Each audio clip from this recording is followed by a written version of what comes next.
Father Murr, greetings on this Holy Thursday, March 28th, 2024. Thank you very much, Robert. Holy Thursday, a happy Holy Thursday to you too. Where are you? I am in Nursia, Italy, a few steps from the Benedictine monastery that's been founded here for the past 20 years. A lot of the monks here are Americans. This city is where Saint Benedict was born in 480 AD. So this is the city, in a sense, the birth city of the Benedictine order. And under the Napoleonic laws, the Benedictine monastery here was closed down in 1810, I believe. And Father Cassian Folsom, an American who was born in Massachusetts and whom I've known for a long time, came to study and teach liturgy in Rome in the 1990s, became a friend of Joseph Ratzinger, and talked about the desire to do something with Nursia, with the Benedictine life. And he was in the Benedictine order, and Cardinal Ratzinger encouraged him to come up to Nursia after some months in Rome of living a kind of special prayer life in Rome, sort of a pre-monastic formation with a friend of his. They came up to Nursia and they founded the monastery here. They refounded it in the year 2000 or 1999 or 2000. So it's coming up on 25 years. And they've had their difficult times. There were only a handful of them for many years. And the most difficult time was 2016, when at 7:27 in the morning in October of 2016, an earthquake shook the whole city. And they were down in the center of town. Father Cassian was about to go into the church. He was with one of the other monks. And if they had gone in right at that moment, they would have been killed. And the earth started to shake. Must have been 7:27. They were just outside the church. And stones came from the roof, and the entire roof collapsed. The bell tower collapsed, a huge roar, heaps of rubble. And they were struck with some fragments of stone, but they were not injured or killed. And then they had to move the whole monastery. No small miracle. Beautiful. No small miracle. So I would really encourage every listener, every viewer to go on the internet, look for the Benedictine monks of Nursia, the Benedictine Monastery del Monte, because from the city they've gone to the mountain. And I'm on the mountain next door in a little guest house, which are the stones behind me. And with an internet that I think is okay, but yesterday I lost my internet from the city of Assisi. We're on a pilgrimage here, Father Murr. Is it a continuation of the pilgrimage from here, or is this a new one? It's a continuation. There's Vivian is still with us. Your life, Robert, is a pilgrimage. Well, there's more truth to what you just said than you realize. Yes. The very first pilgrimage we did was in 2008 with some dear friends, because one friend of the magazine who I met in Cleveland, Ohio, Leo Core, came up to me after I gave a talk there at John Carroll University, or at the church associated with the college there. And he said, "I love your magazine. I have every issue." And he said, "Feed my lambs." And I said, "Mr. Core, you're referring to the cover of the first issue in 1993. And he said, "Yes, I am. I have that issue and all the others in a big pile in my home." And I said, "Thank you so much. It means a lot to me to hear that someone cares." And Leo Core said, "Why don't you take me and members of my family inside the Vatican and to other places in Rome?" And I said, "It's difficult. I can't plan it." And then I discussed it with Deborah Tomlinson, and she said, "I'll organize everything." And he brought 10 of his family members, and it started our pilgrimage. Beautiful. Yeah, but I didn't realize I would slowly become an actual pilgrim, because we're always on the move. That's right. That's right. That's right. Funny how God does those things, Robert. Funny, isn't it? Yeah, and I'm delighted to know the monks here in Nursia, and I think I think we can talk a little bit about Holy Thursday. We can talk about the liturgy because they celebrate the traditional Latin liturgy here, and very beautifully. And we can talk about heading towards Good Friday, Holy Saturday, and Easter Sunday, the Triduum. Sure. And I guess I might begin with a photograph of Father Cashin walking up toward the liturgy this afternoon with one of our pilgrims. That's the pathway in the hills above Nursia, Italy, where St. Benedict was born, and his sister, his twin sister, Scholastica. And he's heading up to the church. And he's got the traditional Benedictine habit with the hood. And it's a beautiful March day, kind of blustery, beautiful clouds. And Nursia is a beautiful city in a valley with high mountains around it. And this is on the side of the mountain. So we're heading to the liturgy. And next photo. This liturgy, which was celebrated in Latin, was not just a handful of people. There were about 300 people who showed up, and half of them are outside to the right of this photograph. They can't get into this little church. 15 years ago, I saw this church because I've been coming here almost every year. And there was no roof on this church. It was in ruins, a little bit like San Damiano in Assisi. Yes. The monks, once there, they started to rebuild this already then, but they accelerated it once their church and monastery in the center of the city completely collapsed in October of 2016 without any of them being harmed. They were very close to being killed, a number of them. But they came up here, put this church up, and now the people, especially on the holy days, Easter time, Christmas time, many foreigners come, like ourselves, but most of all people from the surrounding region, towns of Italy who are deeply devoted to these monks because of the solemnity, dignity, and prayerful tradition that they convey in the Latin liturgy that they celebrate. So this is the communion now, but I wanted to point out that we've got children here. We've got people with different style of clothes on. Some people have suits and ties, but other people have sweatshirts. So this is not a group that's a unified sort of your typical imagination of a traditional group. These are people who just long to be present when the monks celebrate the liturgy. And this is Father Benedict, who has succeeded Father Cashin as the prior of this little group of about 20 monks who are creating a beautiful monastic experience in the mountains above Nursia, Italy. Okay, that's the communion. He's distributing communion at the communion rail. Next slide. Again, I think we're lighting candles now, and this man in the back has a suit on, but the man in front of him with a blue sweatshirt. People are lighting candles. There's one of our pilgrims, and everyone was silent, devoted, and prayerful, and I was deeply moved by the entire liturgy. The next slide. This is Father Cashin. He's just about 70 years old now. He's been 25 years building this monastery. Many people regard him as a very holy man. He's had difficulties with his health. He's had a certain problem with cancer affecting his blood, and he's been receiving care for that for several years. But he goes on, very strong. That may be part of the reason why he handed off the priorship to Father Benedict. Here he's going out of the church with his candle.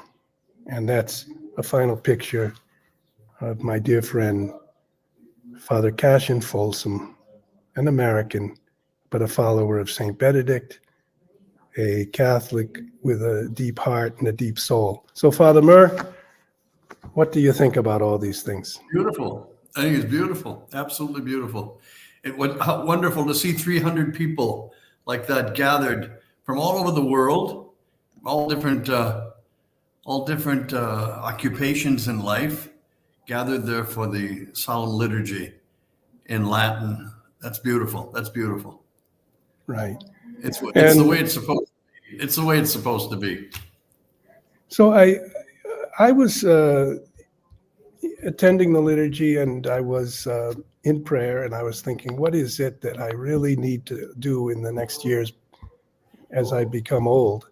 And one hope was to try to present in my writing and in our podcasts the beautiful things, the things that uplift, the things that inspire, and of course, above all, that's speaking of our faith, that's the gospel of Jesus Christ, who enters the fallen world and gives us hope.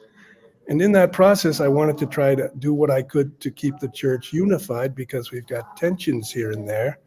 And I wondered if you have any insights how we can do that. Even there are times when you have to call a spade and say, we can't go beyond a certain point. And there are other times when you can try to understand, explain, and try to persuade rather than simply be divided. Yes, the unity of the church is important because it's one of the signs of the church is unity. Right. And when we have people acting in the church in discord against unity, that's when we have a problem. We have a lot of that happening right now. And the only thing that I keep telling people is to remain faithful to the Catholic faith that they knew, were educated in, and continue to believe, and to continue on that path. The rest will fall away, will fall by the wayside. It doesn't matter. Sooner or later, it'll fall by its own weight. But the true faith isn't going to fall away. It's simply not. Hold on to sacred tradition, to the apostolic teaching of the church, and learn your faith and pass it on to your children, your grandchildren, especially with the Roman Catechism, the Catechism that put together by St. Charles Borromeo, my patron saint, another great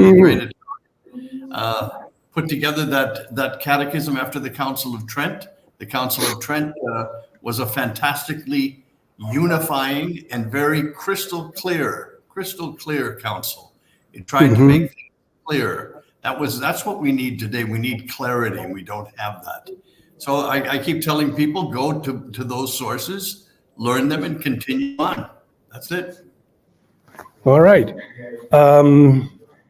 One pilgrim with us today, 87-year-old John Wall, formerly from San Jose, California. I think he's now in Sacramento. He's here now, but he's having some difficulty walking.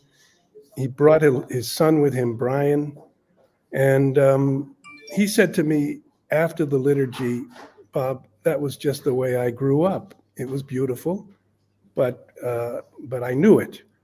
And then his son turned to us and said, but Dad, I prefer the liturgy where I can understand everything. And with this Latin, I couldn't understand everything. What's your reaction to that? Well, Robert, it's like the time that I offered the Tridentine Mass. I had two young servers who learned very well. They were taught by their father, actually, how to serve Mass, and they served Mass perfectly well. We got back to the sacristy, and one of the boys said to me, he must have been 10 or 11 years old, he said, it was very beautiful, Father, but I didn't understand anything. And I said, well, you understood the gospel, didn't you? Well, yes. I said, did you understand the epistle? I read those in English. He said, yes. I said, well, then you did understand something, right? Did you understand the sermon? Well, yes. Good. I said, what is it that you didn't understand? He said, well, all of the rest. And I said, but you don't understand, my boy. All of the rest I wasn't talking to you. It wasn't directed to you. It was directed to God. If you wanted to find out what I was saying, there's a missal, you could follow it. But it's really being directed. The priest is talking to God.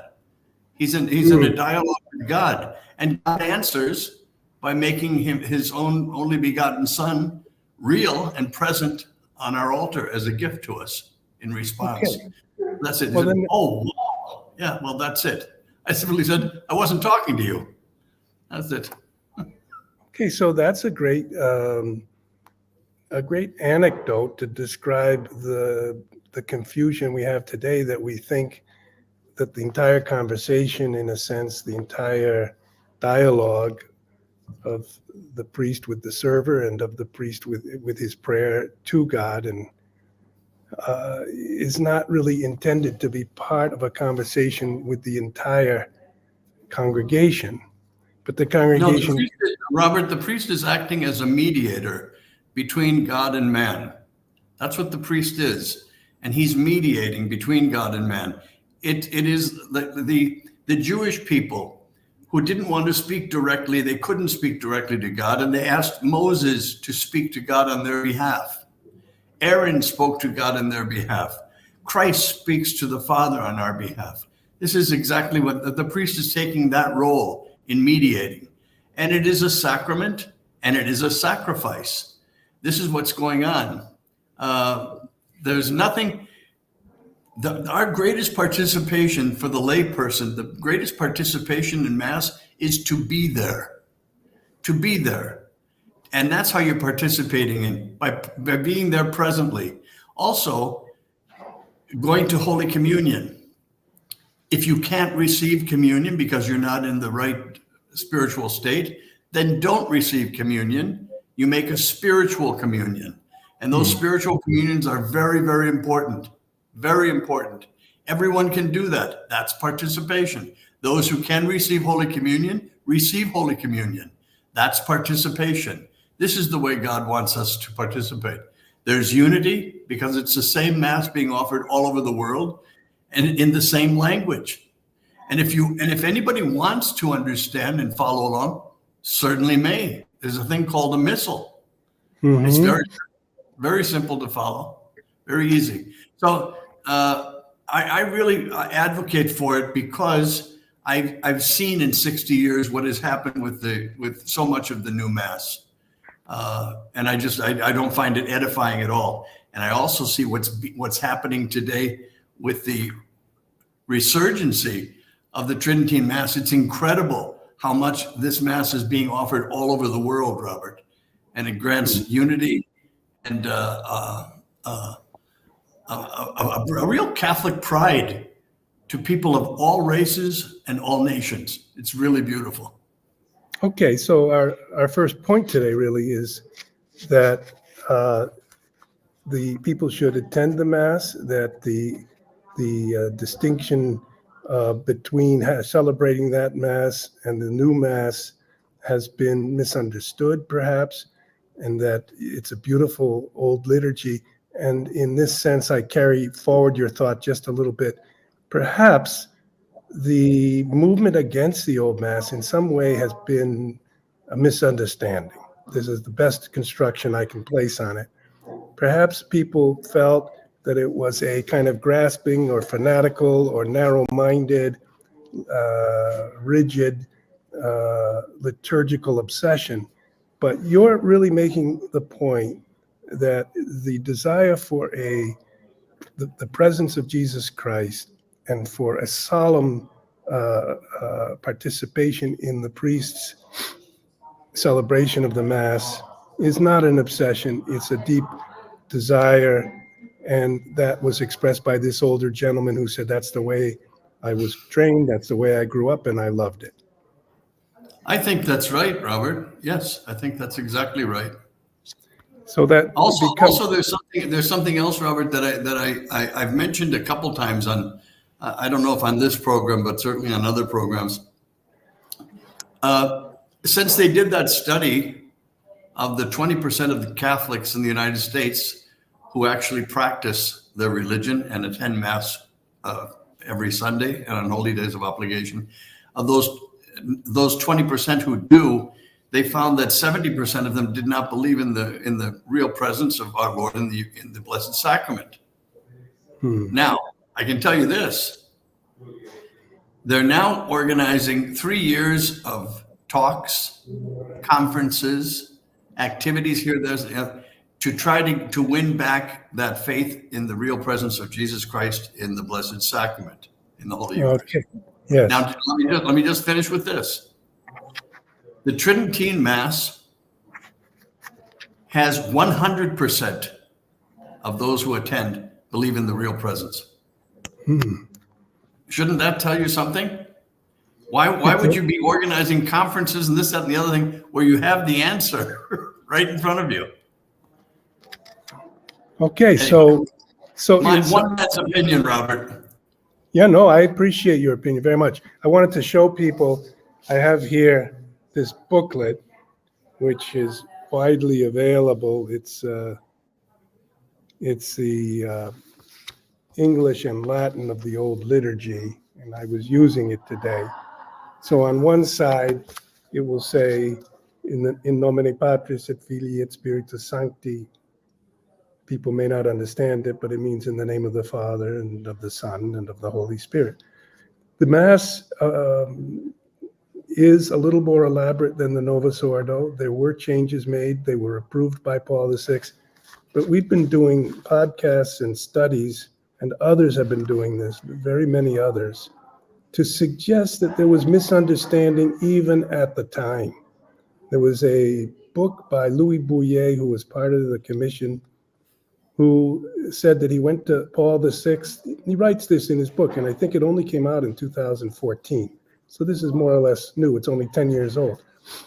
And he said to Paul VI, why did you approve all of these things? He said, because the head of your commission, Archbishop Annibale Bugnini, came to me and said, that's what you all wanted. You had all agreed. These were the things. And he said, no, we hadn't all asked for that. We thought it was what you wanted, because he came to us and said these were the things that he wanted us to consider and, if possible, approve. So we bent over backwards to try to go along with what we thought was your will. So in a sense, Robert, yeah. May I just read from exactly Father Louis Bouillet's own book? Just read a section that goes to exactly what you're talking about. He referred, now this is a man who worked with Archbishop Bugnini for about 10 years on the new liturgy. Mm-hmm. He was a Lutheran who converted to Catholicism and became a priest. And he was a pretty brilliant priest. I met him once with Father Fezio in San Francisco. Oh, okay. So you are an eyewitness to him. Okay, I'd like to have his words in his book, his memoirs about Bugnini, his boss, who did this, who did exactly what you said. He said he would claim that the Pope said this and wanted this, and that's all there was to it, and would tell the Pope that the committee wanted this, not lying to both. The Louis Bouillet writes this.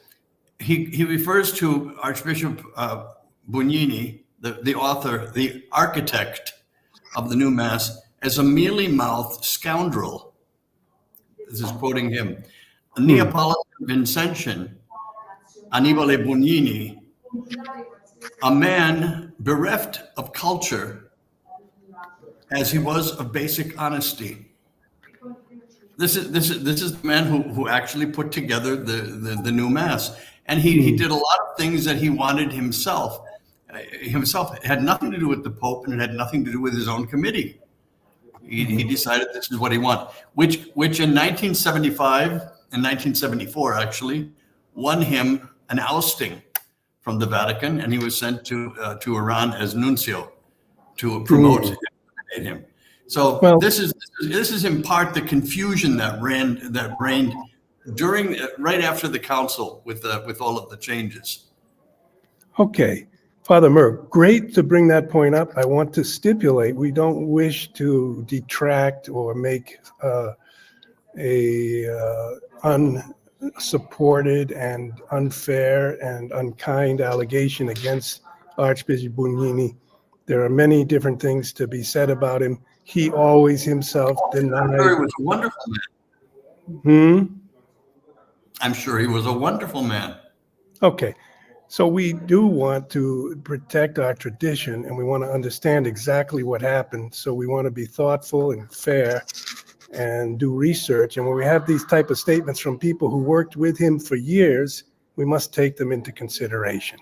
So Well, I think so. That's why I quoted it. I did not know Bugnini. I saw him from afar, but this is a man who worked with him for 10 years. Right. And I do know, I did read his whole long book, nearly 1,000 pages, about the reform of the Roman liturgy. And I'm still trying to think how to present this, which I'm going to do soon, either in a series of letters or we could do it together on podcasts, chapter by chapter. But he says in his book that he didn't understand why Paul VI would never speak to him again after having worked with him for 15 straight years, or nearly 1963 to 1974, 11 years. Well, Robert, if you read my book, and this is not to give it a plug, I think you understand. I think you understand perfectly well why Paul VI didn't speak to him again. Right. Go ahead and say it. Well, I mean, he was accused of being a Freemason, and Gagnon verified that, and the documentation was brought to him by two other cardinals yet. Cardinal Staffa of the Supreme Court of the Catholic Church and Cardinal Oddi. I mean, and it was all checked out. It was all checked out by Interpol and other means of investigation. They presented this to the Pope. The Pope got him out of the Vatican, got him out of that position, and sent him off to Iran, and never spoke to him again. Well, I think that kind of gives you a clue as to why. Because he also, I think Pope Paul VI also came to understand, to share, if you will, Father Bouillet's opinion of Bugnini. Because Paul VI certainly understood at the end that he had been played. Yeah. All right. So we have to reopen in some way the dossier, that above all the dossier of the liturgy, but then the particular dossier of Cardinal Gagnon, who did the investigation. I've been asking people in the Vatican that I know still to get that dossier. The irony of that dossier was that besides the one given to the Pope John Paul II, and John Paul I, both of them got a copy of it.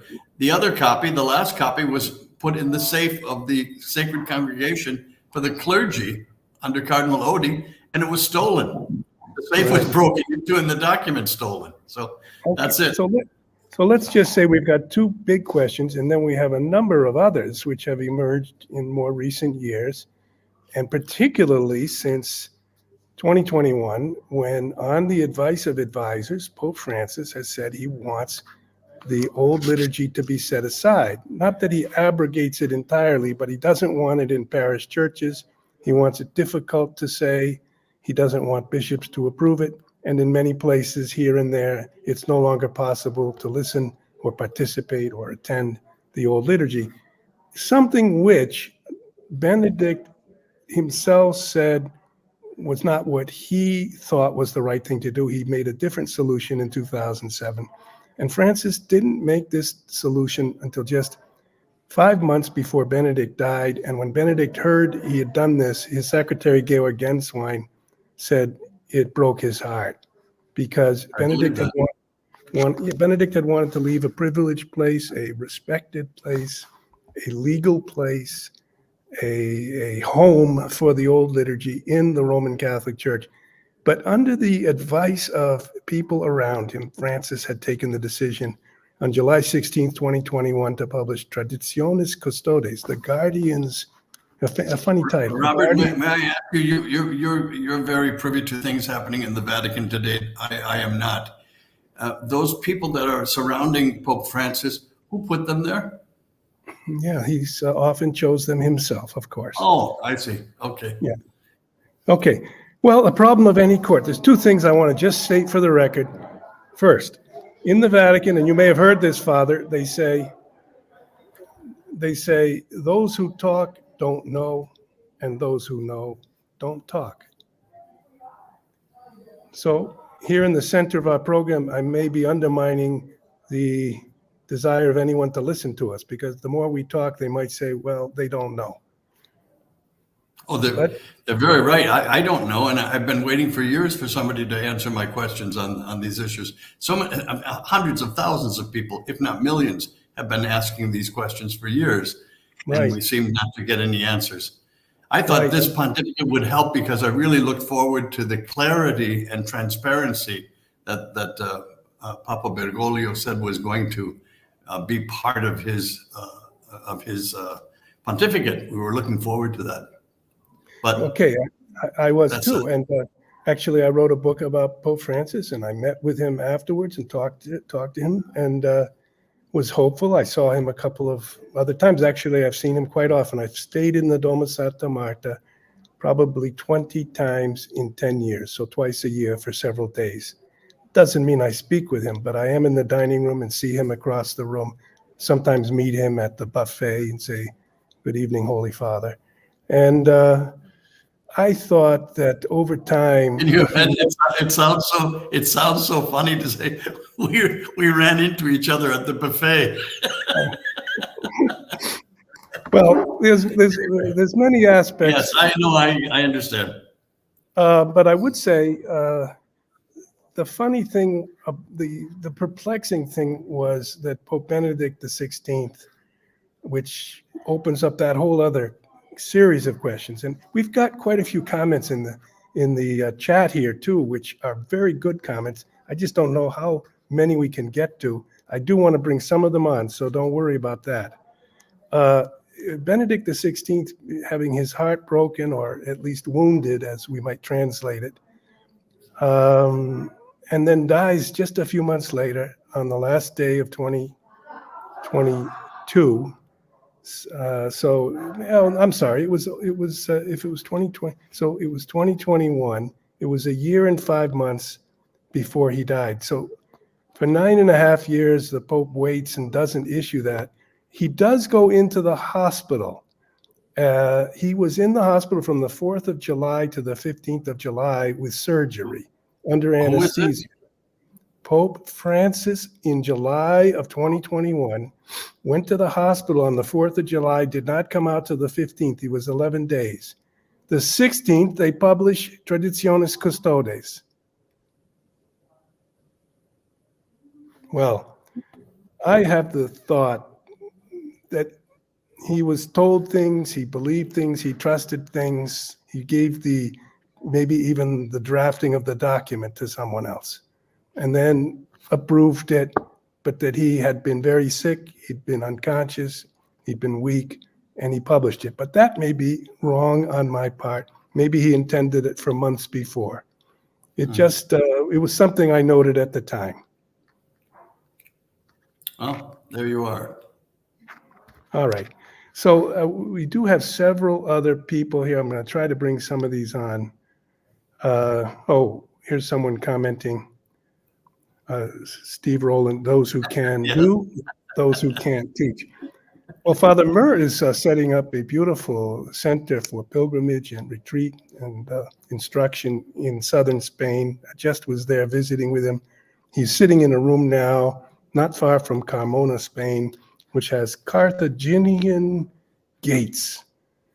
City built probably 200 or 300 years before Christ, not far from Seville for all the 1500s, the greatest city of Europe, because it had the monopoly on all the galleons of Spain as they came back from the New World with their gold and silver. Anyway, Father Murr is building, and then together we're doing this podcast, and we hope we have the strength and the intelligence to try to negotiate something that we started already, which is to reevaluate things where we feel there's been a miscarriage of justice and try to bring them the attention even of the highest authority in the church, the Pope himself, and also to everyone who wants to join us in live podcasts. So we may make mistakes even and may regret something we say, but we're going forward anyway because the church needs something like this instead of everything done in smoke-filled or shadowed rooms where we never know what happens. Father Murr? I'm back. I got temporarily disconnected, Robert. We have winds here. That were gusting up to 50 and 60 miles an hour yesterday, and something similar today. So if we get cut off, it's because of that. It's not because I'm juggling my elbows or something and hitting something incorrectly. Anyway. Okay. So I would ask for the prayers of our viewers. we're just human and we have limited intelligence. There could be a supernatural intelligence that's guiding the attack, let's call it, on the church and the church's tradition, using deceit, using trickery, and we can't even match such intelligence. But if we go forward, someone once said to me, Pope Benedict once said to me, he said, go forward as you are and try to imitate the three children of Fatima. And he said, go forward as you are with your hands in front of you. And don't try to engage in trickery, but try to go forward to get the story and tell the story correctly. And so we have someone here, Donna Eberly, who is a viewer right now. She wrote, why didn't Paul VI then go forward with the new Mass? Correction, why did he go forward? So, why did Paul VI, after 74? Well, I think, I've been thinking about that, as many people have been thinking about that. Paul VI was very eager to stop the confusion. Because if people would remember back to those years, they were chaotic years. You're talking about 1965, to when the council ended, until 1969, when the new Mass went into effect. Those years of experimentation were crazy. They were crazy.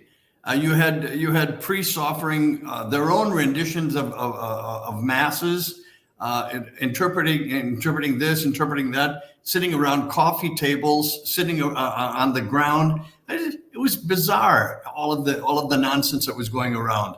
And these complaints were coming into the Vatican from all over the world.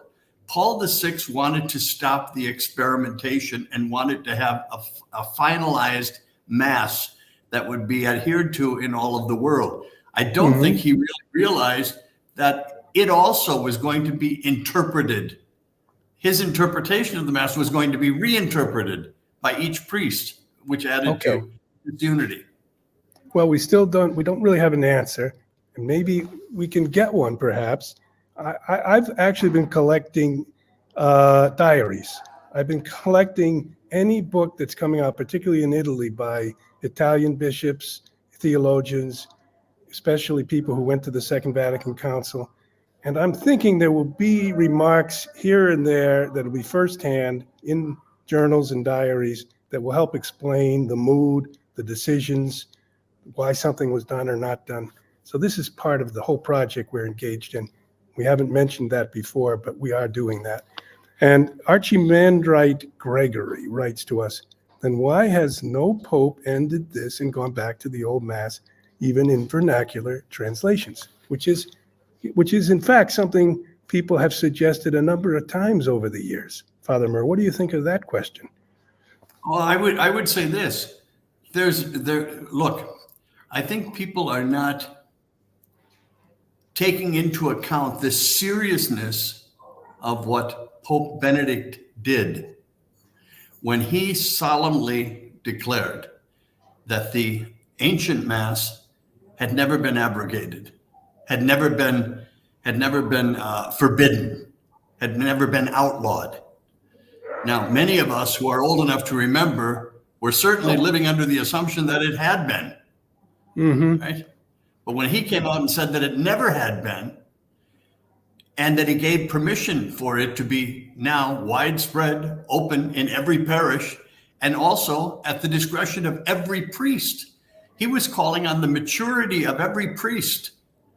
Now that's an oddity in Catholicism, that the Pope actually considered his priests mature enough to decide things for themselves. We took that as a high compliment. And I'm going to tell you this, I'll go one step further. Had this been permitted to just continue, eventually it would have overtaken the Novus Ordo Mass. I'm convinced of that. I'm convinced of it because it was growing at leaps and bounds all over the world. As a matter of fact, Robert, it still is. It still is. Yeah, and I think we should stipulate that and never has been stated that there's something heretical about it or wrong or immoral or... How in the world could there be anything heretical about it if it was used for 1,500 years and by saints and by saints and sinners since the beginning of the church. Right. I agree. I remember somebody making the statement years ago. This is the same mass that St. Ignatius of Loyola listened to, that St. Teresa of Avila listened to, that St. John of the Cross listened to, etc., etc., etc. All of these saints participated in this mass, and it was their vehicle to sanctity. How could it be evil? How could it be wrong? It wasn't at all. Only if there's a little, like, say you have an ace of spades here and a jack of hearts over here, and you're a magician, and you switch the cards. If it's sleight of hand or sleight of hand, kind of a magic trick, and you say there's something wrong with the old liturgy because it's opaque, it's mysterious, people don't understand, they don't participate in it, they come in and they think of other things. We must somehow overcome that negative fact. Therefore, they give a atmosphere of something negative about the old liturgy, even though in and of itself, it created all the saints for hundreds of years in the church. I would say this to that. It is time for our church, especially in light of the Second Vatican Council, to start listening to the people of God. Let me say that again. It is time for our church, especially in light of the Second Vatican Council, to start listening to the people of God. And the people of God are asking for this, and they are not being listened to by the clergy, the high clergy. This is exactly what the council was called to do, to start listening to the people of God. And the council is insisting on this, and nobody's asked the people of God. It's like the Monsignor who came to Rome in 1975 to show us the new mock-up, the moquette of the Basilica of Our Lady of Guadalupe. And when everybody gasped at how ugly it was, these are 100 priests in the Mexican college couldn't believe that this was going to be built in Mexico City to the Virgin of Guadalupe in 1975. I asked, has someone asked the people of God what they think of this? And the Monsignor looked at me like, no, we know better. Well, this is the same thing. They know better. Well, they don't know better. I just am asking that the people of God be listened to, and that the people of God be permitted to act the way the people of God wish to act. Okay, so this is your interpretation, and I think the right interpretation, the only possible, of the spirit of Vatican II that would be the true spirit, that the people of God would be listened to. And it's not really this new synodal way, is it? Not at all. Not at all. So how is it that the people of God seemingly being invited to join in Rome? But okay, you're laughing. What's going on here? I'm laughing because you just said it. The people of God are being invited in. What do you mean invited in? The people of God should invite the bishops in. This is the role of the people of God. This is exactly what the Vatican Council asked for. And this is amazing. It's amazing. And we still have this clericalism, this horrible clericalism. It's the church again. Like nothing has changed. You sound like the true revolutionary spirit of Vatican II that somehow was suppressed and gave us a new deep. We got a deep church. I have read the deep church. I like that. I have read and studied all of the documents of the Second Vatican Council. I find all of them to be beautiful. There are a couple things I would clarify. I would go back and clarify. There are a couple things that need some tweaking. All right. However, as a document, it's very good. Except this, Robert. I compare the Second Vatican Council to the Council of Trent. And I look at the quantity of pages of both. The Council of Trent has about 1/3 pages. The Vatican Council goes on and on and on with all of these documents. They're all very interesting and they're all very beautiful. But in many cases, they're not awfully clear. And I think that was the ambiguity is another problem of the whole thing. But let me get back really to the point. The point is that the people of God are very confused, and the people of God have no recourse. This is very confusing. The solution to that problem of the people of God is not the synod, because that we already know that's being programmed. It's already been programmed. They already have the answers to the questions that they're going to ask. So Okay, I mean, each of these would take us more hours, but we're getting closer to preparing some type of a platform or a manifesto of the things that we're upset about and what we need to do about them. This man summarizes one central point. Mark Thomas, thank you so much for this succinct summary. beautifully succinct and beautiful, perfect. Lakes, It's perfect. lakes orandi, what that means, the law. Lakes is the law. Orandi is of praying. Lakes credendi, the law, again, of believing. Lakes vivendi, the law of living. And it essentially means the way that you pray will, the way that you believe. And therefore, people say the solemnity and the awesomeness and the nearness of Jesus Christ in his actual ontological presence on the altar gave Catholics under the old liturgy a way of believing that was somehow more Christocentric. And the change in the liturgy made it a little more human-centric or man-centric. And this is a great debate. And then the lex vivendi, we would give up some things that were sort of our human desires for things we thought would be the will of God. And so it gave that whole ethos of Catholicism where people would say, well, I really would like to go gamble at the track, but my faith tells me I've got to take care of my family. Even if it was in silence in prayer, I'm going to try to work for them, give that up. And out of that came a morality for the whole society that protected an awful lot of things that have gone by the wayside now. What do you think, Father Murr? Yes, absolutely. I couldn't agree more. You're absolutely right. And they've gone by the wayside because in great part, not completely, but in great part, the clergy has done so. Again, all I'm asking for, no, I'm talking about the clergy, our bishops, and hierarchy. All I'm asking for is that the people of God be listened to. Is that too much? No. I don't think it's too much. I think it's in accord with the Second Vatican Council. I'm just asking that be implemented, and it still has not. 60 years later, it still has not. Okay. Is there possibly a new way of presenting this conundrum that we face, which is not progressive and reactionary, not liberal and conservative, not post-Vatican II or Vatican II and pre-Vatican II or old Catholic?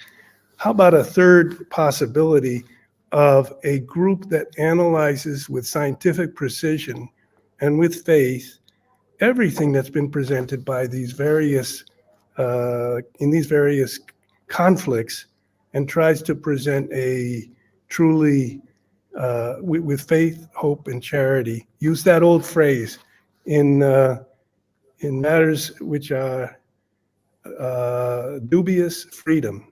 In matters which are certain, unity. In everything, love. Lovely. So Yeah, somehow, I have no problem with that. could we Here's consider this? the thing, though, Robert. That here's what I would say. You're asking for a third way. We had that third way. We actually had that third way.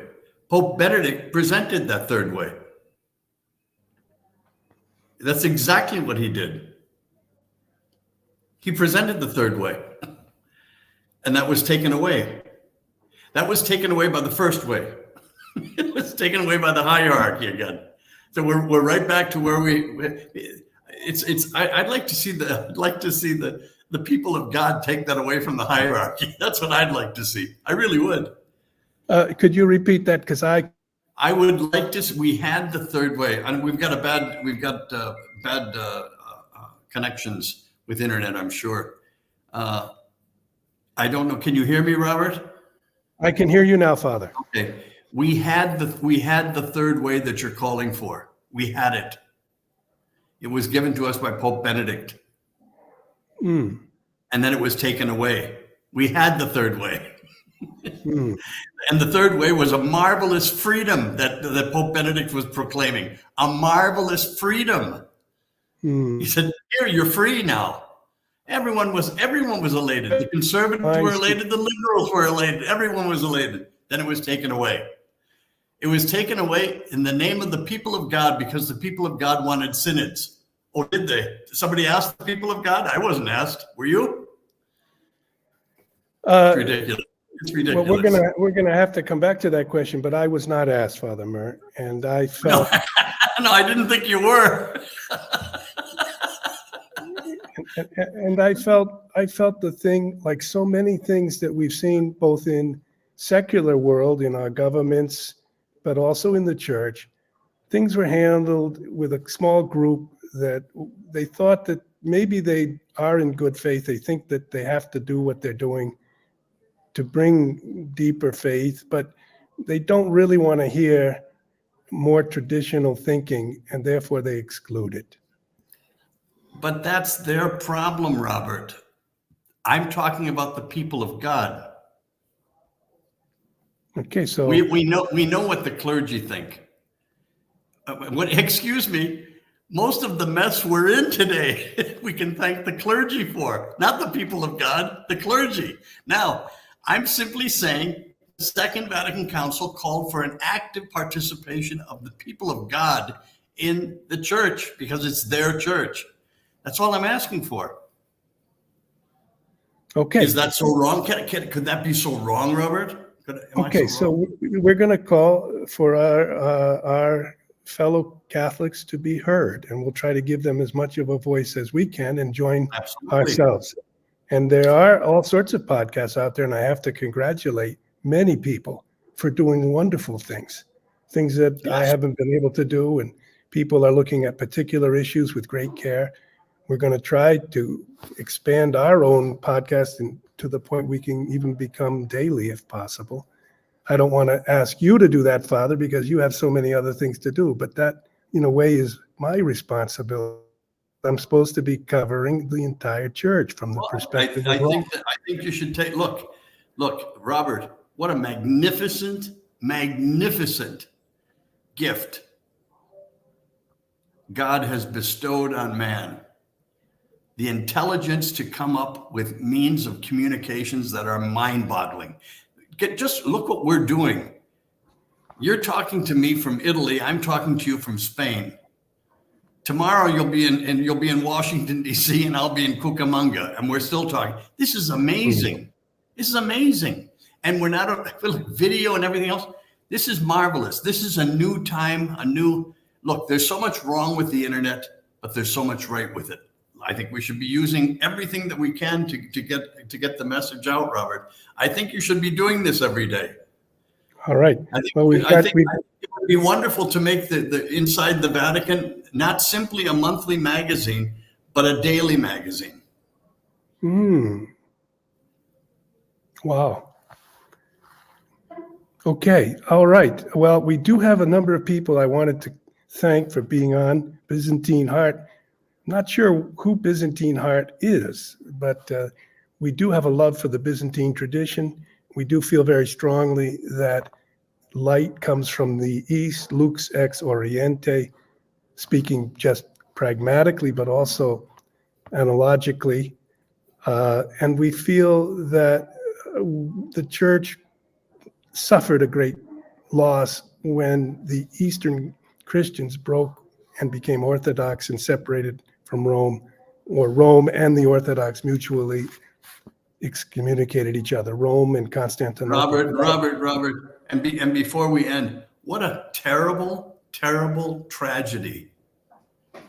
Yeah, it is with the blessings of irregular unions to have lost the Orthodox and to have shut off communications with all of the Orthodox. You are referring to 2 or 3 statements made by Orthodox churches. I think the Copts and the Russian Orthodox now have just released a whole text where they say that The document published by Cardinal Fernandez with the approval of Pope Francis on the blessing of same-sex unions means that they are calling a complete halt to That's dialogue right. with the Roman Catholic Church.